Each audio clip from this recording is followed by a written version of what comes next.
Кыргыз-казак чек арасында Ак Тилек өткөрмө бекетинде болжол менен 500гө чукул оор жүк ташуучу унаалар кезекте турат.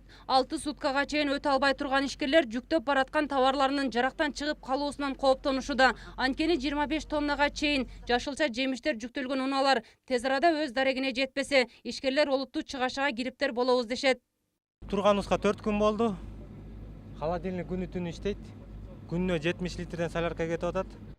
Өлкөдө өндүрүлгөн продукциялар экологиялык жактан сапаттуу болуп, биримдикке кирген 5 мамлекеттин ичинде өтүмдүү. Товарлардын сапатын аныктап, тиешелүү сертификаттарды берген эл аралык лабораториялар учурда иштеп келет. Бирок Казакстан Кыргызстандан текшерүүдөн өтүп, экспортко чыккан айрым товарларды талапка жооп бербейт деген жүйө менен чек арадан өткөрбөй жатат. Картошкабыз аркы өткөтөт, фитосанитарий кагазыбыз баары бар. Лабораториядан өттү деген кагаздарыбыз бар. Бирок кое бербей атат да ушуну. Ар жак бетке өтөт, түнкү саат 3-те муну өткөндө КамАЗым түнкү саат 3-те кармады. Эч ким лаборатория текшерген жок. Просто повод кылып эле артка терип салды, картошкабызды чыгарып салды. Штраф салды 700 000 теңге. Артка кайтап салышты. Границадан чыгарып, кайра бияка алып өттүк ал КамАЗдарыбызды. Бишкекке алып кетишти, аны ушака сатып отурушат азыр. Казактардын просто повод болуп атат, былтырда ушундай монополия деп чыгарган курт деп. Бийил да ошондой курт деп чыгарып атат.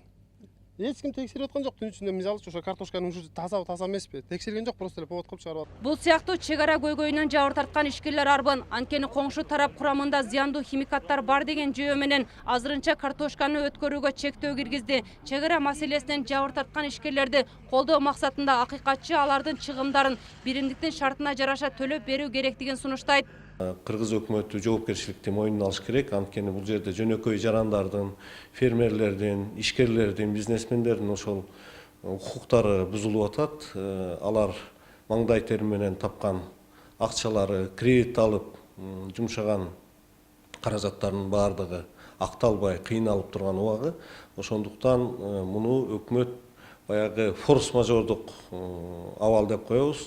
Табигый кырсыктар, жер көчкү, жер титирөө сыяктуу эле штаттан тышкаркы абал түзүлгөндүктөн мойнуна алып өкмөт ушул жоопкерчиликти толугу менен мойнуна алыш керек, дагы жанагы чыгымдарды төлөп берүүнүн механизмдерин ойлонуш керек. Жакында өткөн өкмөт аралык жолугушуудан соң жөө жүргүнчүлөргө жеңил унааларга жеңилдик байкалууда. Ал эми оор жүк ташуучу унааларды өткөрүүнүн механизмин түзүп, жол картасын аныктоо максатында өкмөттүк комиссия Астана шаарында иштеп жатышат. Айрым талдоочулардын пикиринде чек ара маселеси дипломатиялык сүйлөшүүлөр аркылуу тез арада жолго коюлушу керек. Ишкерлер бир жака кайрылыш керек, ошон үчүн аргаш керек. Бизге кайрыла депчи, бир момундай бир штаб болобу, убактылуу орган болобу, ошол чогулуш керек. Эми кайрылыш керек да, арыз жазат кадимкидей, эми мен зыян тартсам, мына момундай зыян тарттым деп. Өзгөчө жанагы товарлары бузулгандар. Ошону алып туруп, акт менен түзүп туруп, анан ошону чогултуп алып барып жанагы сот аркылуу өндүрүшө болот. Чек арадагы кырдаалды тез арада чечүү үчүн өкмөт биримдиктин алдында комиссия каралган, бирок андан ушул күнгө чейин эч кандай жооп келе элек. Ал эми жабыр тарткан ишкерлердин маселеси толук түрдө качан чечилери азырынча анык болбой турат.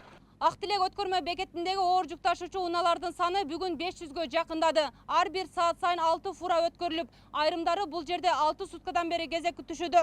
Мындан улам ишкерлер жабыр тартышып, айрым унаалардын ичиндеги жашылча жемиштер чирип баштаган.